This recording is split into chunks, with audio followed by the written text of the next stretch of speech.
반갑습니다. 주식장터 송필호입니다. 오늘이 2025년 1월 12일 일요일 방송을 한번 시작을 해보도록 하겠습니다. 오늘 이 시간에는 이번 주 주요 일정들을 한번 살펴보고, 그 다음에 여러분들이 한번 관심 가질 종목, 세 종목을 소개를 해 드릴 테니까 여러분들 끝까지 애청하시고, 이번 주에도 부자 되시라는 얘기를 해 드리면서 오늘 방송을 시작을 해보도록 하겠습니다. 먼저 그러면 이번 주 이제 1월 13일이죠. 내일이 13일 월요일입니다. 이제 월요일 일정부터 한번 보도록 할게요. 이제 월요일 날은 보면은 미국의 기대 12월 소비자 기대 인플레이션이 발표되고, 그 다음에 스페이스X 스타쉽 7차 발사가 있습니다. 이 스페이스X의 스타쉽 7차 발사가 있으면은 우리나라에서 우주항공 관련주가 좀 움직일 가능성이 있겠죠. 그래서 이번 주에 우주항공 관련주 한 종목을 소개를 해드리겠습니다. 그러면서 월요일부터 미국에서 이제 실적 발표가 시작됩니다. 유나이티드 헬스가 실적 발표를 하고 블랙록이 실적 발표를 하죠. 그다음에 화요일 날 14일 날은 미국의 12월 PPI 생산자 물가지수가 발표됩니다. 이 생산자 물가지수를 우리가 도매 물가지수를 하죠. 그러니까 앞으로 향후에 물가가 어떻게 될 것인가를 예측할 수 있는 지표라고 보시면 되겠죠. 그다음에 12월 미국의 소기업 낙관지수가 발표되네요. 수요일 날이 가장 또 중요하죠. 미국의 물가지표는 두 개가 있다 그랬죠. CPI가 있고 PCE가 있습니다. 이번 수요일 날은 12월 CPI가 발표되죠. 헤드라인은 2.7에서 2.9로 상승할 것으로 예상이 되고 있고, 근호는 3.3에서 3.3 정도로 유지가 될 것으로 예상이 됩니다. 특히 주말 미국 시장에서 가장 핫한 것이 고용지표하고 물가지표가 상당히 좀 높게 나왔죠. 그러면서 금년도 연준이 금리 인하를 두 차례에서 한 차례 정도 인하할 것이다, 그런 우려감이 작용을 하면서 미국 증시가 주말에 큰 폭의 조정을 보였죠. 그렇기 때문에 이번 주에 발표하는 물가가 중요하답니다. 물가가 여기서 만약에 더 높게 나오면 올해 금리 인하를 안 할 수도 있다는 그런 이야기가 나올 가능성이 있죠. 그래서 이번 주 발표되는 CPI가 미국 증시에 미치는 영향이 상당히 클 것으로 예상이 됨에 따라서 이번에 발표되는 CPI는 우리가 반드시 체크를 해야 된다는 얘기를 해드리고 싶고요. 수요일날 미국의 대형 IB들이 실적 발표가 나오죠. JP모건이 실적 발표를 하고 웰스파고, CT, 골드만삭스 실적 발표를 합니다. 그다음에 목요일 날은 보면은 이제 미국의 소매 판매가 발표되고, 특히 우리나라 금융통화위원회가 열리죠.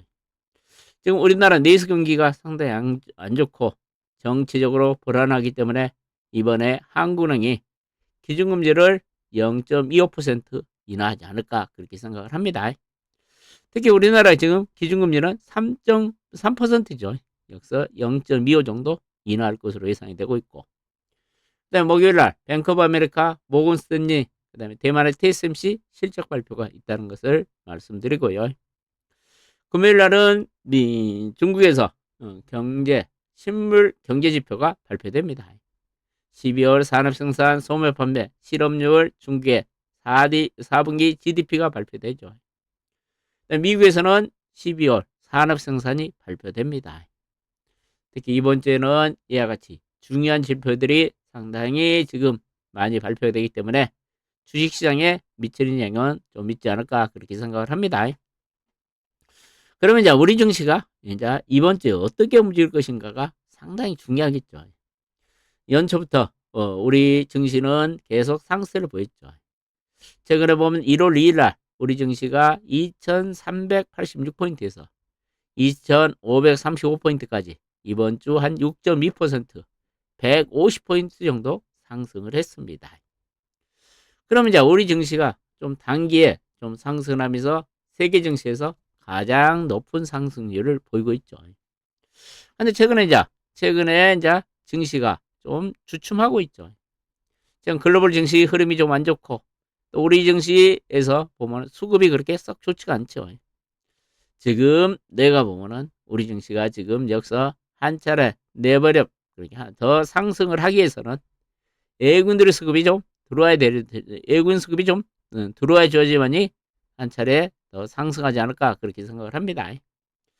지금 상황으로 봐서는 예군들이 우리 시장에서 공격적으로 매수는 유입되지 않을 것으로 예상이 됨에 따라서 이번 주에는 주 초반에는 지수가 좀 행보세를 보인 후 미국의 수요일날 CPI가 어떻게 발표되냐에 따라서 지수 향방이 결정되지 않을까 그렇게 생각을 합니다.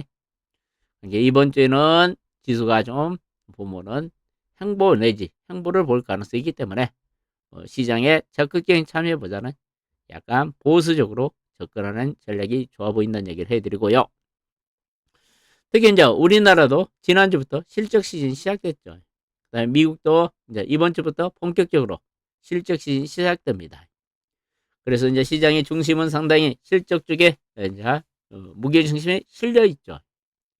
그렇기 때문에 이제 실적이 좋은 이게 섹터나 업종 내에서 대장주가 실적이 좋죠. 이와 같은 섹터나 업종 내에서 대장주 중심으로 선별적인 매매를 하는 것이 수익률이 좋지 않을까 그렇게 생각된다는 얘기를 해드립니다. 그러면 이제 여러분들이 이제 이번 주에 관심 가질 종목을 말씀드리기 전에 이번 주에 아까 주요 행사들이 좀 있다 그랬죠. 그 중에서 가장 중요한 행사가 이번 주 월요일 날 이제 그러니까 열리는 JP모건 컨퍼런스입니다. 이 JP모건 컨퍼런스에서 이제 어떤 기업이 어떤 데이터나 또 어떤 라이선스 하우스를 하냐에 따라서 주가 흐름이 달라질 가능성이 있죠.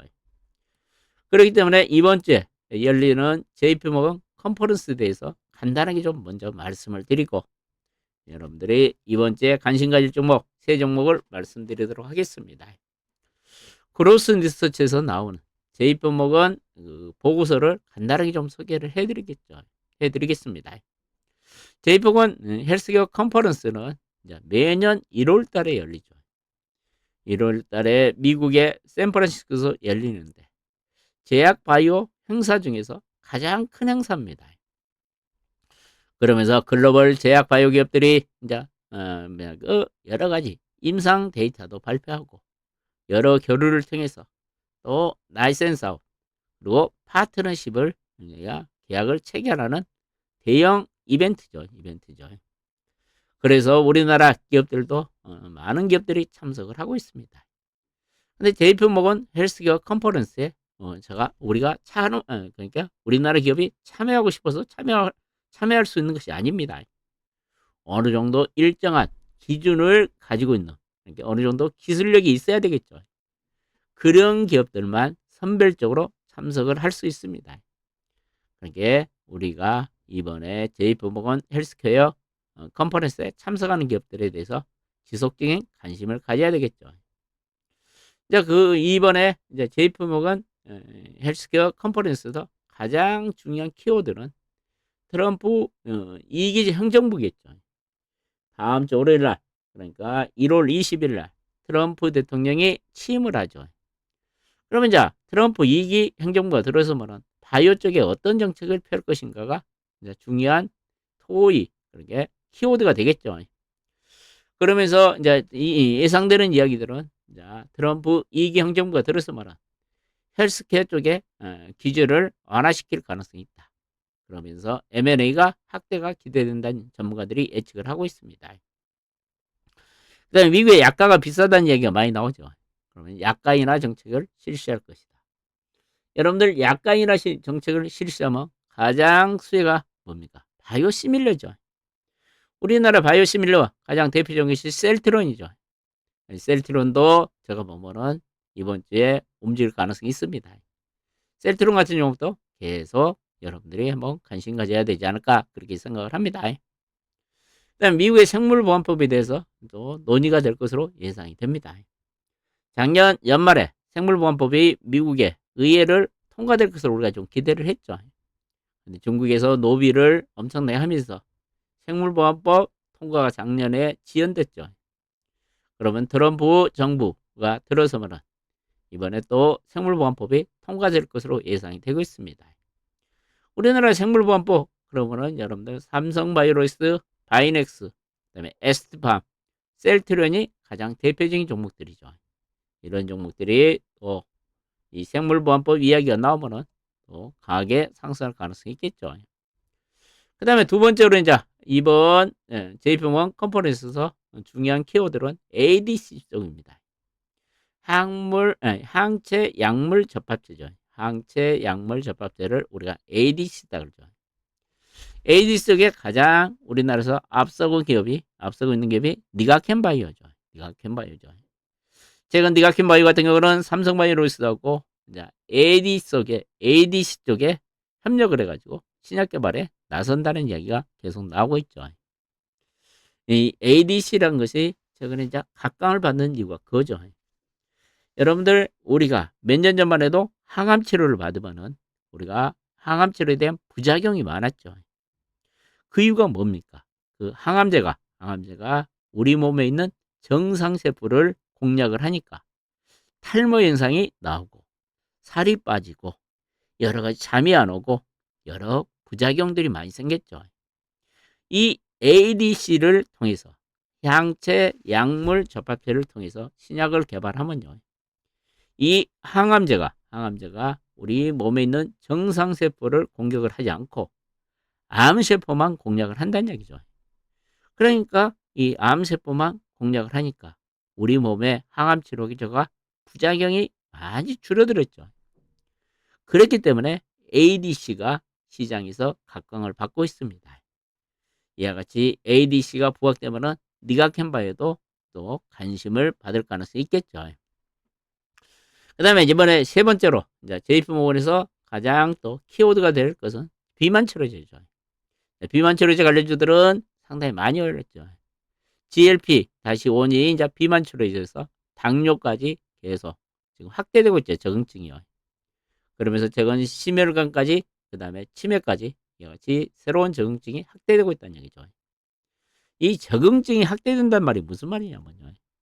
원래 GLP가 이제 비만 치료제로 개발을 했는데 이 비만 치료제를 이걸 가지고 이제 똑같은 치료제를 가지고 당뇨병에도 지금 당뇨병 치료제로 개발을 하고 있고 심혈관 치료제로 개발을 하고 있고 치매 치료로 이렇게 신약을 개발하고 있다는 것입니다. 다른 병으로 이제 적응을 확대하는 것을 적응증이라고 합니다. 이렇게 지금 비만 치료제가 적응증이 확대되고 있다는 얘기죠. 이쪽에 중요한 포인트가 된다는 이야기죠. 그러면서 이제 보면은 이제 이 그로스 리서치에서 이번 JP모건 컨퍼런스에서 가장 중요한 종목을 몇 개 종목을 소개를 해놨더라고요. 브릿지바이오 한번 관심 가져라. 브릿지바이오가 이번에 임상 데이터를 발표한다. 브릿지바이오는 다시 한번 좀 이따 소개를 해드릴게요. 그다음에 온코닉 테라푸스트, 얘는 역류성 식도염 신약 허가를 받은 회사죠. 이번에 온코닉 테라푸스도 이번에 JP모건 헬스케어 참석을 해가지고 여러 이제 또 나이센스 아웃 이런 교류가 있을 것으로 예상이 되고 있습니다. 그 다음에 삼성바이오로스 이제 당연히 참석하겠죠. 셀트론 조금 전에 말씀드렸죠. 앞으로 미국의 트럼프 정부의 약가인의 정책에 셀트론이 가장 수혜주라고 그랬죠.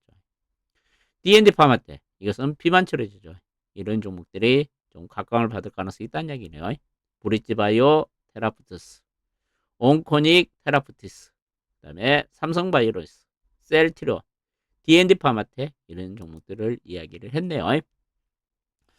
그러면 이제 이번 주에 또 있는 주요 일정들을 몇 가지만 더 말씀을 드릴게요.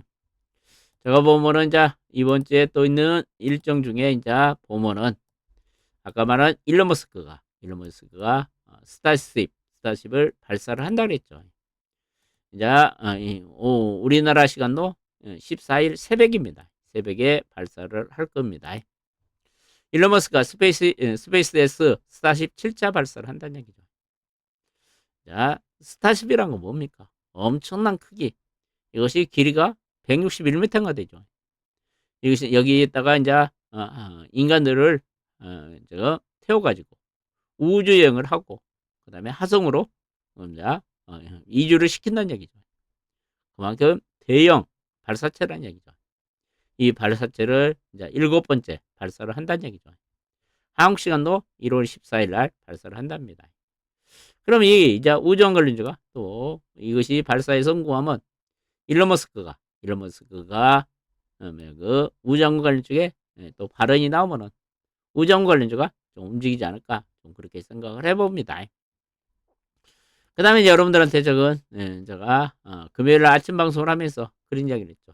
원전 쪽에 대형 호재가 하나 나왔다고 그랬죠. 한미 원전 동맹을 맺었다 그랬죠. K원전, 그 다음에 에스팅하우스와 족쇄를 풀었다는 얘기죠.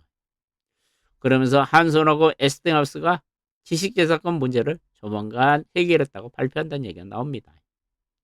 잠깐만 한손이나 에스팅하우스가 이와 같은 발표를 하면은 원전 관련주는 더 강하게 한번 탄력을 받을 가능성이 있습니다.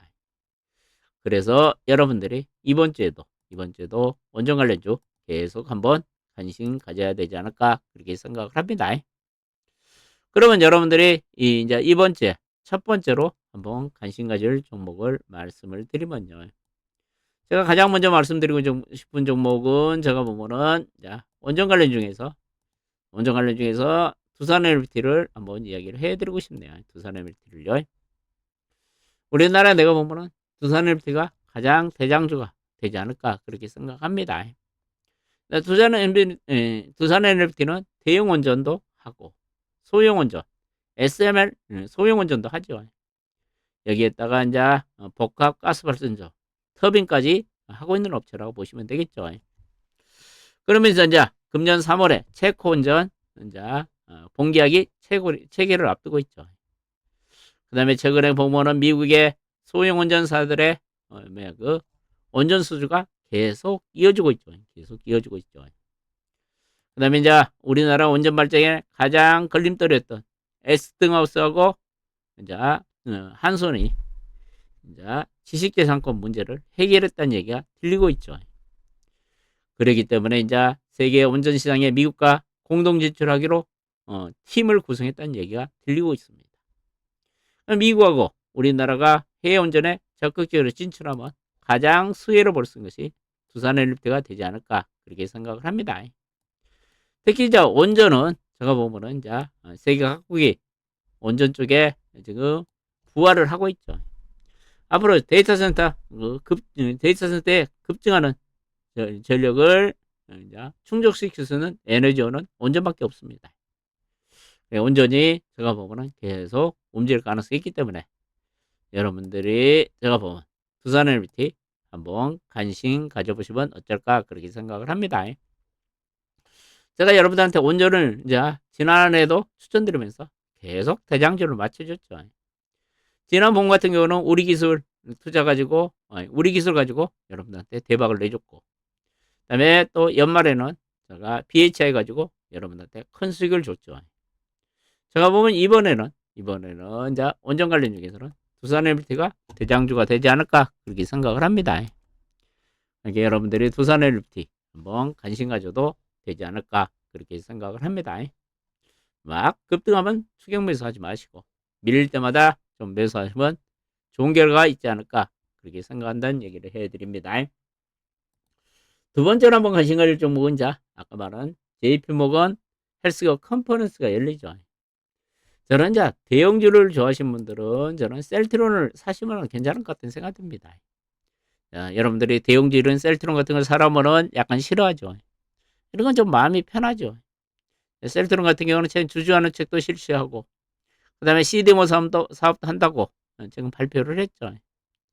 그렇기 때문에 셀트론 같은 경우는 상당히 사업 단가를 실시하고 있는 가운데 작년 3분기부터 팔고 있는 진펜테라죠. 넴시마 SC가 미국에서 3분기부터 판매가 됐죠. 그 판매 데이터가 그러니까 처방전 데이터가 나오면은 저런 셀트론이 여기서 한번 강하게 움직이지 않을까 그렇게 생각을 합니다. 셀트론도 돈이 많으신 분들은 셀트론에 대해서 한번 관심을 가지고요. 그러면 이제 중소형 바이오 쪽에 여러분들이 이제 JP모건 헬스케어에 참석하는 기업 중에 여러분들이 한번 관심 가질 정보를 하나 소개를 해드리면요. 조금 전에도 제가 말씀드렸죠. 브릿지 바이오 테라푸시스라는 종목이죠. 이 종목이 이제 임상 데이터를 발표합니다. 특별성 폐섬유증 및 암 치료제를 개발하고 있는 업체죠. 그러면서 이번에 이제 JP모건 헬스케어 컨퍼런스에서 삼성바이오로스하고 셀트론하고 이어서 메인 섹션 발표 기업으로 선정이 됐다는 얘기죠. 그러면서 이제 브릿지 바이오가 이번에 보면은 특발성 폐섬유증 치료 후보 물질 BBT 877에 대해서 임상 데이터를 중심으로 이제 발표를 한다는 얘기죠. 그러면서 이제 대규모 기술 이전 가능성, 체결 가능성이 있다는 얘기죠. 이와 같이 임상 데이터를 상당히 잘 발표를 하고 라이센스 아웃을 할 경우는 상당히 주가가 탄력적으로 움직일 가능성이 있겠죠. 그러면서 동사의 신약 후보 물질이 폐 기능 저하를 중단시키는 것 이상으로 회복을 시켜주고, 지금까지 신약은 폐 기능을 저하시킨 것을 중단시킨 것만 했는데 얘는 회복까지 시켜준답니다. 설사 등 부작용도 적어서 현재 경쟁적인 임상 후보 중에서 지금 기술실 증의 거래가 유일한 후보 물질이라는 이야기죠. 그러니까 지금 나와 있는 폐섬유증 치료제가 기능을 회복시키지 못하는데 브릿지 바이오 것은 기능까지 회복시켜주고 부작용도 없다는 이야기입니다. 그래서 이번에 라이선스 아웃이 될 가능성이 있다. 그러니까 여러분들 브릿지 바이오 한번 관심 한번 가져보시면 어쩔까 그렇게 생각을 합니다. 브릿지 바이오를 한번 보면요. 브릿지 바이오가 최근에 보면은 주가가 좀 추세가 좀 살아 움직이고 있죠. 그러면서 이제 바이오가 좀 빠져서 이 정도 좀 빠졌다가 다시 상승하는 모습을 보이고 있죠. 주가가 이제 이와 같은 JP모건 헬스케어 기대감이 좀 살아있기 때문에 주가가 한번 꿈틀 거릴 가능성이 있는 것 같아요. 이런 종목들은 손절 라인을 정하고 접근하시기 바랍니다. 아까 셀트론 같은 건 손절 안 해도 되지만 이와 같은 브릿지 바이오 같은 경우는 손절 라인을 좀 지키신 거 어쩔까 그렇게 생각합니다. 제가 손절 라인을 정해준다면 4,250원 정도, 4,250원 정도 브릿지 바이오 한번 손절 라인 정하고 한번 접근하신 것이 어쩔까 그렇게 생각이 듭니다. 그 다음에 세 번째로 여러분들한테 좀 이야기 드릴 종목은 이제 아까 말씀드린 대로 테슬라다. 스페이스X가 이제 스타쉽을 발사를 한다 그랬죠. 스타쉽 발사가 성공하면 불명히 또 일론 머스크가 불명히 한마디 하겠죠. 그러면 이번 주에 또 우주 관련주가 한번 움직이지 않을까 그렇게 생각을 합니다. 우주 관련 중에서 누미르라는 종목을 한번 이야기를 해드리고 싶네요. 누미르라는 기업이 어떤 회사냐면 한번 말씀을 드리면요. 이렇게 이성을 제조하고 있다는 얘기죠. 그 이성에 들어가는 초고해상도 중소형 나이다를 생산을 하고 거기에 탑재되는 여러 가지 이런 부품들을 만들고 있다는 얘기죠. 탑재되는 여러 컴퓨터도 만들고 그다음에 이런 부품들을 그 발사체에 이렇게 탑재되는 부품들을 만들고 그다음에 이성 서비스를 한다는 얘기죠. 그 레이더가 찍은 영상들이나 데이터를 다 수집을 해가지고 이것을 또 지구로 보내가지고 이제 판매를 한다는 얘기죠. 그다음에 조선 선박적에 밸브를 이렇게 만든다는 얘기죠. 그러면서 이 종목도 최근에 보면은 이제 실적이 좀 빠르게 개선되고 있고 자체 발사체를 지금 개발을 하고 있습니다. 그러면서 앞으로 우주항공이 발전을 하면은 앞으로 누미르도 좀 크게 발전하지 않을까 그렇게 생각을 합니다. 이런 영상들, 이런 발사체를 지금 만들고 있다는 얘기죠. 이제 발사체를 만들고 있다는 얘기죠. 그러니까 저거 뭐 우주항공 관련 중에서 최근 충분한 조정을 받았기 때문에 림으로도 한번 주가가 다시 한번 움직이지 않을까 그렇게 생각합니다. 최근 조정받았죠. 다시 이제 바닥을 확인하고 있는 모습으로 보입니다. 다시 한번 강하게 움직일 가능성이 있어 보이니까 누미로 한번 관심 가져보시고 뭐 손절가를 정해준다거나 만원 정도 보시면 되지 않을까 그렇게 생각을 합니다. 여러분들 이번 주에도 성공 투자하시고 여러분들 즐거운 한 주 되시라는 얘기를 해드리면서 오늘 방송을 마치도록 하겠습니다. 끝까지 애청해 주셔서 대단히 고맙다는 얘기를 해드립니다.